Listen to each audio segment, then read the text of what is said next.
नमस्कार दोस्तों, भारत एक सोच देख रहे हैं आप। दोस्तों, समाजवादी पार्टी की अगली लिस्ट सामने आ चुकी है और उसमें एक सीट की चर्चा बहुत हो रही है। सोशल मीडिया देख लीजिए, ट्विटर अकाउंट देख लीजिए, चारों तरफ सिर्फ और सिर्फ एक नाम की चर्चा हो रही है और वो चर्चा है चंद्रशेखर आजाद की। पहले इस लिस्ट पर जरा गौर फरमाइए। ये 7 जगहों की लिस्ट है, 7 जगहों के नाम हमारे सामने आ चुके हैं, ये देखिए। और उसके बाद ये जो लाल घेरे में आप ये सीट देख रहे हैं, जहां से समाजवादी पार्टी ने नगीना लोकसभा सीट से मनोज कुमार एक्स एडीजी जिनको टिकट दिया है, इस नाम पर चर्चा हो रही है। और कहा यह जा रहा था कि ये नगीना सीट पर क्या चंद्रशेखर के साथ धोखा हो गया है, सवाल उठ रहे हैं सोशल मीडिया पर। तो चंद्रशेखर आजाद, जिनको कहा जा रहा था कि इंडिया गठबंधन के तहत उनको टिकट दिया जा सकता है, और जैसे ही उनको टिकट नहीं दिया गया तो यह साफ हो गया कि चंद्रशेखर आजाद और इंडिया गठबंधन से कोई लेना देना नहीं है। उसके बाद सवालों की झड़ी लग गई। वो हम आपको कमेंट भी दिखाएंगे, जो लोग जो हैं सोशल मीडिया पर, एक्स पर चर्चा कर रहे हैं, सवाल उठा रहे हैं, वो भी हम आपको दिखाएंगे। और इसके साथ ही साथ भरत भाई का विश्लेषण भी होगा बहुत खास इस सीट को लेकर, चंद्रशेखर आजाद को लेकर, उत्तर प्रदेश की राजनीति को लेकर। तो सबसे पहले आपको आगे बढ़ते हैं। देखिए, चंद्रशेखर के खिलाफ सपा का प्रत्याशी उतर चुका है और उसके बाद अब कहा यह जा रहा है कि क्या चंद्रशेखर अकेले चुनाव लड़ेंगे, क्योंकि लगातार वो मेहनत कर रहे हैं। एक बड़ी जनसभा की है जिसमें हजारों लाखों लोग आए थे। जल्दी से कमेंट हम आपको पढ़ के सुनाते हैं दोस्तों। ये देखिए, कमेंट हम आपको पढ़ के सुना रहे हैं। क्या कुछ कहा गया है, क्या कुछ कहा गया, ये देखिए यहां पर। ये देखिए, सबसे पहले चंद्रशेखर आजाद ने ट्विटर पर क्या लिखा। जो कमजोर होते हैं वही किस्मत का रोना रोते हैं, जिन्हें उगना होता है वो पत्थर का सीना चीर कर भी उगते हैं। ये संदेश और संकेत साफ है। चंद्रशेखर ने ये कह दिया है कि जो कमजोर होते हैं वही किस्मत का रोना रोते हैं और जिन्हें उगना होता है वो पत्थर का सीना चीर कर भी उगते हैं। यानी कि संकेत साफ है। आपके संघर्ष को सलाम। जैकी यादव इसी पर ये कमेंट करते हुए कि आपके संघर्ष को सलाम, आप जमीनी नेता हैं। देखिए, मनीष कुमार वर्मा कह रहे हैं कि आप जमीनी नेता हैं, दिन रात जनता के बीच रहते हैं, दलित, आदिवासी, मुस्लिम, ओबीसी सारे लोग आपको सदन में देखना चाहते हैं। अखिलेश यादव ने धोखा किया, बिना डरे मैदान में उतार दीजिए सभी लोकसभा सीट पर उम्मीदवार। देखिए, ये इस तरह की बातें हो रही हैं। और क्या कमेंट आ रहे हैं दोस्तों, और क्या कमेंट आ रहे हैं वो देखिए। ये देखिए, ये कमेंट आया है, वो भी हम आपको दिखाते हैं। देखिए, ये यहां पर एक सेकंड, ये देखिए, हम आपको दिखाने जा रहे हैं कि क्या कुछ कमेंट आए हैं। लगातार चर्चाएं हो रही हैं, लगातार चर्चाएं हो रही हैं।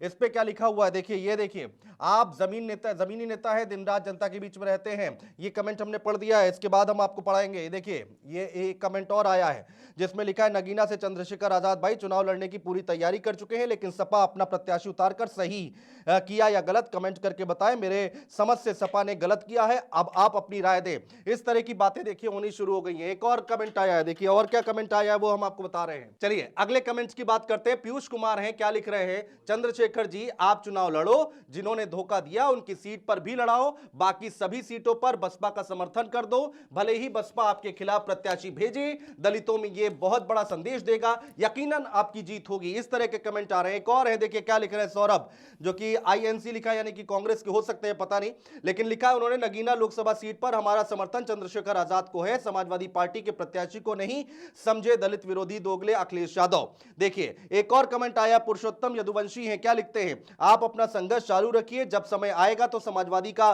प्रत्याशी बैठ जाएगा और जनता को सिर्फ विपक्ष में एक ही चेहरा दिखाई देगा और वो होगा चंद्रशेखर।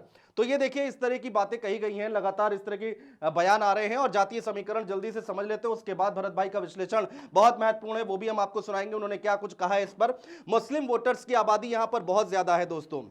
देखिए, 14 लाख के आसपास यहां पर कुल वोटर हैं, जिसमें से आप देखिए यहां पर महिला और पुरुष का रेशियो दिया गया है। अनुसूचित जाति के लिए आरक्षित सीट है ये। यहां सबसे ज्यादा मुस्लिम वोटर्स हैं और 21% एससी वोटर हैं। नगीना विधानसभा में मुस्लिमों की आबादी करीब 50% से ज्यादा है और नगीना लोकसभा सीट पर 5 विधानसभा सीटें आती है, नजीबाबाद, नगीना, धामपुर और नेहठौर, नूरपुर, ये 5 विधानसभा सीटें आती है। लेकिन यहां पर दलित और मुस्लिम का जो कॉम्बिनेशन है, अगर ये लोग चाह लें तो उसी जिसको चाह लेंगे वही सत्ता पर बैठता दिखाई देता है, वही सत्ता की कुर्सी पर बैठता दिखाई देता है। अब आगे भरत भाई का विश्लेषण बहुत महत्वपूर्ण है, वो सुनिए। तो भरत भाई हमारे साथ मौजूद हैं इस वक्त। भरत भाई देखिए, 2 चेहरे आपके सामने, एक चंद्रशेखर आजाद, एक अखिलेश यादव। बीच में ये लिस्ट है और ये सीट जो लाल घेरे में आपको दिख रही है, इसका अगर विश्लेषण करेंगे तो कैसे करेंगे? अभी मैंने आपके आने से पहले बताया ट्विटर पर किस तरह से कमेंट आ रहे हैं चंद्रशेखर के पक्ष में। आपका विश्लेषण क्या कहता है? जी देखिए अनुज जी, मैंने कुछ जानकारी निकाली है। हालांकि ऐसे ऐसे लोगों को टिकट इस बार दिया है कि जिनकी जानकारी गूगल भी कह रहा है कि हम नहीं देंगे आपको। लेकिन ये जो नगीना की सीट है अनुज जी, नगीना की ये जो सीट है, इसके ऊपर मनोज कुमार आपने जानकारी तो दे ही दी है। इन्होंने चुनाव लड़ने के लिए ये जज रहे हैं, पूर्व जज रहे हैं। इससे पहले इनका बिजनौर 2022 से और 2023 के बीच में, अभी ये बिजनौर से ये जज रहे हैं और जज के अपर जिला एवं सत्र न्यायाधीश ये रहे हैं। अच्छा। और इनको नगीना से चुनाव लड़ने के लिए उतारा है मनोज कुमार। हाँ, मनोज कुमार, अभी नगीना की बात कर रहे हैं। तो अब ये मसला है कि अगर यहाँ से चुनाव लड़ने के लिए उतारते हैं अखिलेश यादव, क्योंकि अखिलेश यादव से उम्मीदें लोगों को ये थीं और आकांक्षाएं ये थीं कि अखिलेश यादव इस बार जो है चंद्रशेखर आज़ाद का साथ देंगे। लेकिन अब ऐन वक्त पर ये उम्मीद अखिलेश यादव से किसी ने लगाई नहीं थी कि अखिलेश यादव चंद्रशेखर के अपोजिट प्रत्याशी उतार देंगे। लेकिन मेरी जो बातचीत हुई है अभी तक, वो बातचीत कल जब ये प्रत्याशी उतारे गए तब मेरी समाजवादी पार्टी के नेताओं से कुछ बातचीत हुई, तो उसमें उन लोगों का ये कहना है कि हमने नगीना से जो प्रत्याशी उतारा है वो इसलिए उतारा है क्योंकि हालांकि मैंने उस समय कहा कि आपका बयान मैं चला दूं, तो मना कर दिया कि नहीं। अच्छा। हाँ, कि मेरा बयान मत चलाइए, लेकिन हमने जो उतारा है वो इसलिए उतारा है क्योंकि अभी ये हो सकता है कि बहन जी के साथ कुछ हमारा कंप्रोमाइज की स्थिति हो सकती है, मे बी हो जाए। दूसरी चीज़ ये उन्होंने बताई कि बहन जी के वोटर या बहन जी को नाराज नहीं करना चाहते थे अखिलेश यादव और समाजवादी पार्टी, जिसकी वजह से चंद्रशेखर के खिलाफ ये उम्मीदवार उतार दिया है और उतार कर ये मैसेज दिया है कि हमारे लिए बहन जी आप जो है सम्माननीय हैं, चंद्रशेखर आपके जानी दुश्मन हैं। जानी दुश्मन तो नहीं कहेंगे, वर्ड बड़ा है, चंद्रशेखर आपके राजनीतिक दुश्मन हैं, तो हम प्रतिद्वंदी हैं। तो हम दोनों में अगर बहन जी में और चंद्रशेखर में तुलना करेंगे तो बहन जी को चंद्रशेखर से ज्यादा सम्मान देंगे। भरत भाई, ये तो आपने नया एंगल बताया। ये कहीं कहीं ना किसी साइट पर छपा है, ना कोई न्यूज चैनल चला रहा है। मेरी जो अनौपचारिक बातचीत हुई, मेरी जो अनौपचारिक बातचीत हुई वो यही हुई। और सिर्फ एक पक्ष से नहीं हुई, दोनों पक्षों से मेरी बात हुई। मैंने चंद्रशेखर जी को फोन लगाया तो उनसे जो बातचीत हुई, मैंने कहा कि आप बैठ जाइए, बात कर लीजिए। तो चंद्रशेखर जी ने कहा कि अभी हम 2 दिन हम चुनाव में बहुत ज्यादा व्यस्त हैं और 18 तारीख को, आज है 16 तारीख है, आज 16 तारीख है। उन्होंने बोला 18 तारीख को हम प्रेस कॉन्फ्रेंस करेंगे, लेकिन हम आपसे वादा करते हैं कि प्रेस कॉन्फ्रेंस करने से पहले हम आपके साथ बैठेंगे। तो मुझे उनकी बातों में थोड़ा सा ये लगा कि हो सकता है कि इस सीट के ऊपर अखिलेश यादव के ऊपर दबाव बने और वो अपना प्रत्याशी वापस ले। में भी उन्होंने ये कहा नहीं कि ऐसा होगा, लेकिन मुझे ऐसा लगा कि वो ये 2 दिन बहुत अहम है क्या? ये 2 दिन बेहद अहम है और ये बातचीत के 2 दिन हैं। मुझे जैसा बतौर पत्रकार लगता है कि ये बातचीत के 2 दिन हैं और इन 2 दिनों में शायद ये उम्मीद है चंद्रशेखर आज़ाद को कि इन 2 दिनों में हो सकता है कुछ बात बने, हो सकता है कुछ बात बन जाए। और अगर नहीं भी बनेगी तो 18 तारीख को चंद्रशेखर आज़ाद प्रेस कॉन्फ्रेंस करेंगे, जिसमें वो बताएंगे कि 2022 में हमने कैसे समाजवादी पार्टी को बड़ा भाई माना, अखिलेश जी को बड़ा भाई माना और हम लास्ट तक इंतजार करते रहे कि हमको साथ लेंगे, नहीं लिया। और इस बार भी हम ये सोच रहे थे कि एक तरफ जहां भारतीय जनता पार्टी ऐरे गैरों को, नकारों को, नालायकों को अपनी पार्टी में ले रही है। मैंने ये नालायक शब्द इसलिए इस्तेमाल किया क्योंकि भारतीय जनता पार्टी उन्हीं लोगों को कहती थी कि ये भ्रष्टाचारी थे, संसद में खड़े होकर कहती थी भ्रष्टाचारी थे, उन लोगों को भी अपनी पार्टी में ले रही है। लेकिन दूसरी तरफ अखिलेश यादव एक मित्रवत व्यवहारिक आदमी को, जो आपसे अच्छा व्यवहार भी रखता है, मित्रवत भी है, उसके खिलाफ आपने उम्मीदवार खड़ा कर दिया है। जहां समेटने की इस समय ज़रूरत है, लोगों को अपने साथ लेने की, कुनबा बढ़ाने की ज़रूरत है, वहाँ पर आप उनको अपना प्रतिद्वंदी घोषित कर रहे हैं और ज़बरदस्ती घोषित कर रहे हैं। ऐसा नहीं है। अगर चंद्रशेखर जीतते हैं सीट से, अगर थोड़ा बहुत पा जाते हैं खाद पानी अखिलेश की तरफ से, इंडिया की तरफ से, कांग्रेस की तरफ से, तो चंद्रशेखर को जीतने से कोई रोक नहीं सकता नगीना में। भारतीय जनता पार्टी ठीक ठहरेगी नहीं, टिकेगी नहीं, इसमें कोई दो राय नहीं। जीती हुई सीट है नगीना। मुस्लिम दलित वहां पर हावी रहते हैं जी,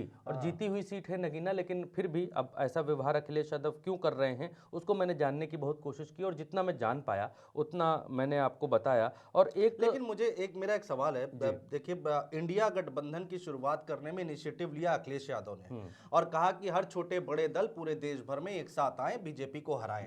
तो ये चंद्रशेखर से ऐसी क्या दिक्कत है, ये शब्द आने की जरूरत कहां पड़ी जो ट्विटर पर ट्रेंड कर रहा है कि अखिलेश यादव ने चंद्रशेखर को धोखा दे दिया। यहां तो सही बात है कि भाई इंडिया का कुनबा बढ़ाना चाहिए था और एक मजबूत आदमी को आपने छोड़ दिया। चंद्रशेखर के साथ में दिक्कत यही आ रही है कि बहन जी को नाराज नहीं करना चाहते इंडिया के लोग, चाहे वो अखिलेश यादव हो। तो उम्मीद है कि क्या बहन जी आ सकती हैं? अभी अखिलेश जी को भी उम्मीद है, जितनी अनौपचारिक बातचीत मैंने की। अभी कांग्रेस को पूरी की पूरी उम्मीद है।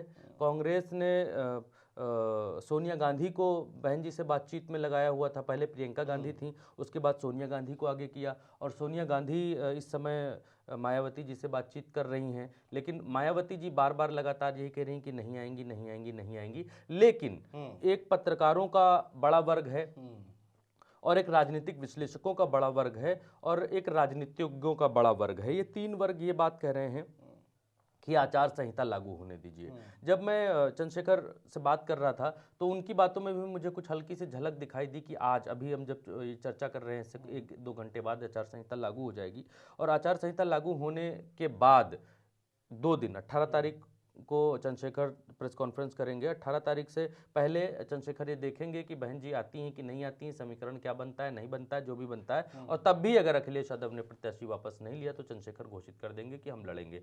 अब अकेले चुनाव में जाएंगे। और ये मैसेज बहुत बुरा जा रहा है अखिलेश यादव के लिए, बहुत गलत मैसेज जा रहा है कि अखिलेश यादव ने एक उभरते हुए दलित चेहरे को डाउन करने के लिए उनके खिलाफ प्रत्याशी उतार दिया। और ऐसा नहीं है कि अखिलेश यादव उनके खिलाफ या इनका जो नाम मनोज कुमार जी को अगर टिकट देना चाहते, हालांकि ये भी बात सही है कि मनोज कुमार जो हैं इन्होंने चुनाव लड़ने के लिए ही वीआरएस लिया है। अच्छा, वीआरएस लिया है। अच्छा। जज के पद से रिटायरमेंट जबरन ली है और हाँ, जज के पद से रिटायरमेंट लेने के बाद चुनाव में उतरे हैं। और इससे पहले ये जज कहाँ रह चुके हैं? अपर जिला सत्र एवं अपर जिला सत्र न्यायाधीश प्रयाग, इनका पूरा हमने अच्छा प्रोफाइल ट्रेस किया है कहाँ इनकी अपॉइंटमेंट हुई है अभी तक। ये प्रयागराज में जज रह चुके हैं नगीना से, जिनको प्रत्याशी बनाया है अखिलेश जी ने। प्रयागराज से, सीतापुर से, बांदा से, लखनऊ से, बस्ती से, नोएडा से और बिजनौर से, शाहजहांपुर से, इन जगहों से ये जज रह चुके हैं मनोज कुमार जी। ऐसा क्या दिखा मनोज कुमार जी में अखिलेश यादव को? मुझे तो ये समझ में नहीं आ रहा है, इतना बड़ा चेहरा। नहीं, चेहरा तो है। अब ये देखिए कि मसला ये है कि ये जज साहब जो हैं मनोज जी, ये पिछले कई समय से अपने इस क्षेत्र में, अभी जो इनका निवास है वो निवास इनका यहाँ पर नहीं है नगीना के भीतर। इनका जो निवास है वो निवास दूसरी जगह पर है, बिजनौर में इनकी पोस्टिंग थी। और इनका जो निवास था, देखिए मैं इनके निवास को भूल रहा हूँ, अब याद आएगा तो मैं आपको जरूर बताऊंगा। लेकिन मसला ये है कि ये 5 सीटें हैं इनकी तरफ, सिर्फ एक सीट नहीं है। एक सीट इनकी मुजफ्फरपुर है, एक सीट जो 5 सीटें पश्चिमी उत्तर प्रदेश में घोषित की हैं, एक मुजफ्फरपुर है, मुजफ्फरनगर है, एक बिजनौर है, एक हापुड़ मेरठ को मिलाकर एक सीट इनकी बनती है, वो है नगीना है और कैराना है। अब मसला ये है कि मेरठ और हापुड़ वाली जिस सीट के ऊपर इन्होंने प्रत्याशी अनाउंस किया है समाजवादी पार्टी ने, वहां पर बहुत विद्रोह हो रहा है। अच्छा, वहाँ पर मेरठ और हापुड़ को मिलाकर जो सीट बनती है, जहाँ से सरधना से विधायक हैं समाजवादी अतुल प्रधान, तो उस एरिया में बहुत ज़्यादा विरोध हो रहा है। इस वजह से विरोध हो रहा है क्योंकि मेरठ और हापुड़ में इन्होंने भानु प्रताप सिंह जो हैं वो एडवोकेट हैं, ठीक है, वो भी ये लिस्ट है मेरठ में। तो इनका विरोध इसलिए हो रहा है कि जो विरोध करने वाले लोग हैं वो ये बात कह रहे हैं कि ये भाई साहब यहाँ के रहने वाले ही नहीं हैं, मेरठ के रहने वाले ही नहीं हैं। जब मेरठ के रहने वाले नहीं हैं और इनका नाम है भानु प्रताप सिंह, देखिए हम पूरी डिटेल हम लोग लेकर आते हैं और हमारी कोशिश रहती है हम लोगों की कि फर्जी अल्ल-बल्ल ज्ञान झोंक कर नहीं जाया जाए, ठीक बात है ना, जो पॉइंट टू पॉइंट बात की जाए, सही जानकारी दी जाए। तो ये जो मेरठ में भानु प्रताप सिंह है, ये आते हैं ठाकुर बिरादरी से। ठीक है। ठाकुर बिरादरी से आते हैं। एक तो जज साहब को टिकट दिया, अब ये सुप्रीम कोर्ट में जज हैं एडवोकेट भानु प्रताप सिंह जी। अब ये रहने वाले हैं बुलंदशहर के, हाँ, रहने वाले बुलंदशहर के हैं, और टिकट और दे दिया हाँ मेरठ हाँ, से। और इनको टिकट जो दे रहे हैं, टिकट दे रहे हैं मेरठ से। ठीक जब टिकट मेरठ से दे रहे हैं तो मेरठ के लोग बहुत ज्यादा विरोध कर रहे हैं, छोटा मोटा विरोध नहीं, बहुत बड़ा विरोध इनका है मेरठ के भीतर। इवन यहाँ तक है कि लोग कह रहे हैं कि अखिलेश जी को इस टिकट के ऊपर ध्यान देना चाहिए और अगर हो सके तो प्रत्याशी बदलना चाहिए। इनके पीछे दूसरा कारण क्या बता रहे हैं अनुज जी? दूसरा कारण ये है कि जिस सीट के ऊपर कह रहे हैं कि टिकट मेरठ की सीट पर देना चाहिए था किसी मुस्लिम को, क्योंकि यहाँ पर जो है, यहाँ पर मुस्लिम जो है, एम इनका एम जो फैक्टर है, इस सीट के ऊपर मुस्लिम 28% हैं। अच्छा, आप ये देखिए अच्छा। कि मेरठ की सीट पर मुस्लिम जो हैं 28% हैं और एससी 22% हैं।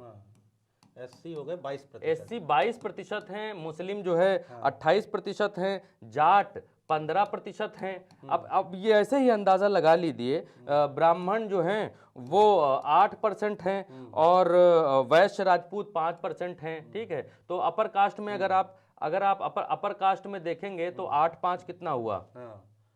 रुकिए हाँ, एक मिनट। हाँ, 8-5 कितना अब जाएगा? आप उसको क्लीन कर सकते हैं। 8-4 12 1 13 हो जाएगा। आप इसको हाँ, 13। ठीक है, तो ये 13% अपर कास्ट हो गया।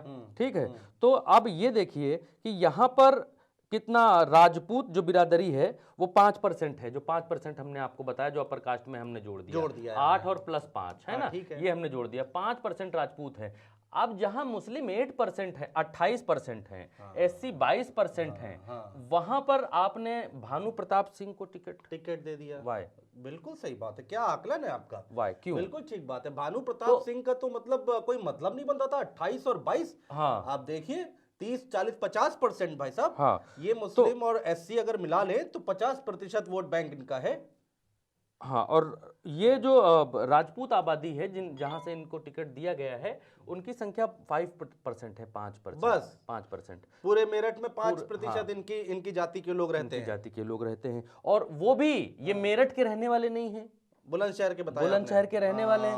पहला मुद्दा जो उठ रहा है, पहला मुद्दा बाहरी का उठ रहा है कि ये बाहरी हैं, और दूसरा मसला ये उठ रहा है कि जिस जाति से वोट है ज्यादा, उस जाति को टिकट नहीं दिया है। मसला ये है। ये कुछ रणनीति कौन बना रहा है अखिलेश यादव की? कैराना में तो चलिए ठीक है, कैराना में ठीक है, कैराना में ठीक, मुजफ्फरनगर में भी ठीक है। 5 टिकट अभी दिए हैं पश्चिमी उत्तर प्रदेश में, और कैराना, मुजफ्फरनगर बाकी तो ठीक है, लेकिन मेरठ और नगीना, ये दो जो सीटें हैं, ये 2 सीटें बहुत ज्यादा जो है दिक्कत कर रही हैं और विरोध भी हो रहा है। और आज मैंने वहाँ रिपोर्टर को भी फोन अलीगढ़ करके में भी पूछा, बता रहे हैं विजेंद्र सिंह का कुछ मामला ठीक नहीं है कि क्या है, या फिर इनका भी कुछ विरोध है कि नहीं है, इसको समझ में नहीं आ रहा है इसके बारे में। अलीगढ़ वाली सीट का अध्ययन तो अभी मैंने नहीं किया है इसमें, मैं निकालूंगा जरूर अगली बार के लिए। लेकिन अलीगढ़ की जो सीट है, इसके ऊपर विजेंद्र सिंह जो हैं, अच्छा, इन अब की बार अब पता नहीं क्यों कि अखिलेश यादव के ऊपर ये दबाव ज़्यादा है कि सबको दिया जाए, सबको टिकट दिया जाए, या फिर भाजपा से जो नाराज ठाकुर वर्ग है उनको टिकट देकर जो है आगे बढ़ाया जाए। मुझे नहीं मालूम कि क्या वो है, लेकिन अलीगढ़ के भीतर का जो वो जातिगत समीकरण है, वो समीकरण भी बहुत अलग है। उस समीकरण को भी जब आप देखेंगे अलीगढ़ का, तो यहाँ भी मुस्लिम जब आप देखेंगे, मुस्लिम जब आप देखेंगे तो मुस्लिम भी अलीगढ़ के भीतर 20% है, एससी भी 20% है, और ब्राह्मण जो है वो 16% है, राजपूत जो है वो 12% है, और यादव जो है वो 3% है, और जाट जो है वो 14% है। तो अब आप ये विजेंद्र सिंह को तो इन्होंने टिकट दिया हाँ, से। तो वो जो आप बात कह रहे हैं, अगर जातिगत एंगल पर केवल देखें तो जातिगत समीकरण तो ये कहता है जो हमने आपको बताया, लेकिन यहाँ पर मसला ये है कि जातिगत समीकरण जब ये कहता है, और नेतागिरी में जो टिकट हैं वो टिकट दिए जाते हैं सबसे पहले जातिगत फैक्टर को देखते हुए कि आपकी जाति के कितने वोट हैं। तो भानु प्रताप सिंह जो एडवोकेट हैं भाई साहब, इनके जाति के जो वोट हैं, नहीं ये विजेंद्र सिंह अलीगढ़ हाँ, अलीगढ़ से, माफ करिएगा, अलीगढ़ से ये वाला जो है सिस्टम, इसको हम हटा देते हैं। हाँ ठीक तो है। इनकी जाति के जो वोट हैं, हाँ हाँ आप देखिए हाँ। इनकी जाति के वोट हैं राजपूत जो हैं वो 12%। ठीक है। तो ये वोट हैं 12%। तो अगर यहाँ पर भी मुस्लिम को टिकट देते या एससी से टिकट देते खेल हो सकता तो था। ज्यादा खेल हो सकता था, एससी और मुस्लिम को टिकट दे सकते थे। लेकिन यहाँ पर जो है राजपूत बिरादरी यानी ठाकुर बिरादरी को टिकट दिया है, 12% का वोट बैंक है। अब हो सकता है कि कुछ और गुणा गणित हो अखिलेश यादव का, लेकिन मुझे पहले ही नज़र में ये सीटें खटकी तो मैंने आपको बताया कि पुस्तक पर जब आप तोलते हैं, आंकड़ों में जब आप तोलते हैं, तो आंकड़ों में मसला दूसरा होता कल जब हुआ हम लोग दिखाई बात देता कर रहे थे तो आपने ये तृणमूल कांग्रेस और चंद्रशेखर का बड़ा अच्छा एक वो तुलना की थी आपने कि नहीं। भाई ये कैसे। तो इसको जरा एक बार फिर से दर्शकों को जल्दी से अगर आप समझा पाए, उसके बाद हम वाइंड अप करेंगे। हाँ अनुज जी, क्या है कि तृणमूल कांग्रेस को टिकट देने का भदोही से जो है एक सीट बर्बाद करने का क्या मतलब है? अगर वहां पर इंडिया गठबंधन की तरफ से उतारते, उत्तर प्रदेश में जो गठबंधन बना है ममता बनर्जी ने, तो वहां कांग्रेस को सीटें को दी नहीं है। और अब जो है तृणमूल कांग्रेस को उतारने का मतलब क्या है कि आप की अपनी पकड़ अपने यहाँ नहीं है, या फिर दीदी जबरन आपसे सीट मांग रही थी। ऐसा भी नहीं कि जबरन सीट मांग रही हूँ, लेकिन तृणमूल कांग्रेस को उतार, जैसा कि लोग कह रहे हैं कि व्यवहार की बात हो सकती है कि ममता बनर्जी से रिश्ते अच्छे हैं, फलाना अच्छे हैं, तो सीट थोड़ी लुटाई जाती है रिश्तों के ऊपर। एक एक सीट मायने रखती है, महत्वपूर्ण होती है एक एक सीट। और अखिलेश यादव ने भदोही पर तृणमूल कांग्रेस को लड़ाकर बहुत गलत मैसेज दिया है। लोगों में मैसेज भी बहुत गलत जा रहा है कि जब इतना बड़ा संगठन अखिलेश यादव जी का है, समाजवादी पार्टी का है, और खुद अखिलेश जी ये बात कहते थे कि जिस राज्य में जो जितना मजबूत होगा वो डिसाइड करेगा कि कितनी ज्यादा सीटों पर वो लड़ेगा। तो अब क्या तृणमूल कांग्रेस उत्तर प्रदेश में इतना मजबूत है कि वो एक सीट पर चुनाव लड़ सकती है? ठीक बात है। जब आप देखिए भारतीय जनता पार्टी निषाद पार्टी जैसी पार्टी को एक सीट पर निपटा रही है, जो उनकी सत्ता में भागीदार भी हैं, मंत्री भी हैं, सब कुछ हैं। अब आप देखिए ओम प्रकाश राजभर को एक सीट पर निपटा दिया भारतीय जनता पार्टी ने। निषाद पार्टी के प्रवीण निषाद को दिया, वो भी अपने सिंबल पर निपटा दिया। तो अब एक एक सीट बहुत महत्वपूर्ण होती है। अब इन्हीं एक एक सीट के लिए आरएलडी से लड़ाई हो रही थी, इन्हीं एक एक सीट के लिए जो है कांग्रेस से लड़ाई हो रही थी। अब इस तरीके से अगर भदोही में तृणमूल कांग्रेस को टिकट दे दिया समाजवादी पार्टी ने, तो फिर मैसेज गलत जाता है कि क्या आपके पास उम्मीदवार लड़ने के लिए नहीं थे जो आपने तृणमूल कांग्रेस, अरे तृणमूल वाले को लड़ाना था तो अपने सिंबल पर लड़ाते, तो मैसेज दूसरा जाता। राजनीति में मैसेज बहुत काम करते हैं, लेकिन अब ये समाजवादी पार्टी का अपना निर्णय हो सकता है, अखिलेश जी का अपना निर्णय हो सकता है, लेकिन बतौर राजनीतिक विश्लेषक और बतौर पत्रकार इन निर्णयों के ऊपर लोग भी बोल रहे हैं, जिनको टिकट मिल रहा है या नहीं मिल रहा है, या फिर जो टिकट के दावेदार थे वो भी बोल रहे हैं, जिनको नहीं मिला है वो भी बोल रहे हैं, और इन सारी चीजों पर सवाल उठा रहे हैं। बहुत बहुत शुक्रिया भरत भाई, आपके साथ बात करके इसीलिए अच्छा लगता है कि जो जमीनी बात है, जो सच्चाई है, वही भारत एक सोच पर जानी चाहिए। और देखिए ये आंकड़े अपने आप में बहुत कुछ बता रहे हैं कि टिकट देने के पीछे अब अखिलेश यादव की कुछ और रणनीति हो सकती है, लेकिन इन सब के बीच में बहुत बड़ा एक जो कुनबा है, एक तबका है, वो चंद्रशेखर आजाद के पक्ष में खड़ा होता दिखाई दे रहा है। आगे क्या होगा किसी को नहीं पता, आचार संहिता लगने के बाद तस्वीरें और भी बदल सकती है। बहुत बहुत शुक्रिया दोस्तों।